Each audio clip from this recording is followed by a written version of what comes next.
হুগলিতেও দুর্ঘটনার খবর সামনে আসছে। রেষারেষির বলি এক, দুটি বাসে রেষারেষি, যার জেরে এক মহিলার মৃত্যু হয়েছে। আমার সঙ্গে টেলিফোন লাইনে রয়েছে অনুপ। অনুপ, কি জানা যাচ্ছে এই দুর্ঘটনা সম্পর্কে? কিভাবে ঘটলো এই মর্মান্তিক দুর্ঘটনা?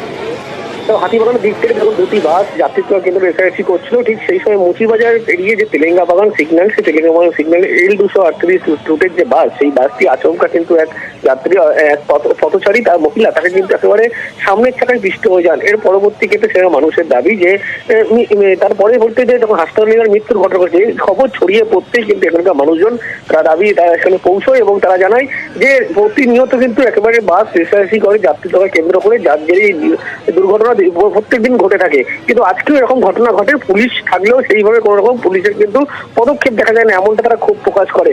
যার জেরেই উত্তেজনার পরিস্থিতি তৈরি হয়। যে বাস L238 রুটের বাস, সেই বাস কিন্তু রীতিমতো ভাঙচুর করা হয়। ইতিমধ্যেই পুলিশের পক্ষ থেকে উচ্চপদস্থ আধিকারিক তারা ঘটনাস্থলে পৌঁছেছিল এবং তারা যেটা জানাচ্ছে যে এই বাসের চালককে ইতিমধ্যে তাদের খোঁজ করা হয়েছে। দুটো বাসের চালক রেসারেসি করছিল, L238 রুটের বাস ও অন্য একটি রুটের বাস, সেই দুটি বাসের চালক যেহেতু পলাতক, তাদের খোঁজে কিন্তু ইতিমধ্যেই খোঁজ করা হচ্ছে এবং কিভাবে বাস রেসারেসি করছিল তার বিষয়ে পুলিশের পক্ষ থেকে অত্যন্ত মর্মান্তিক। বছর শেষে এই দুর্ঘটনা অত্যন্ত মর্মান্তিক।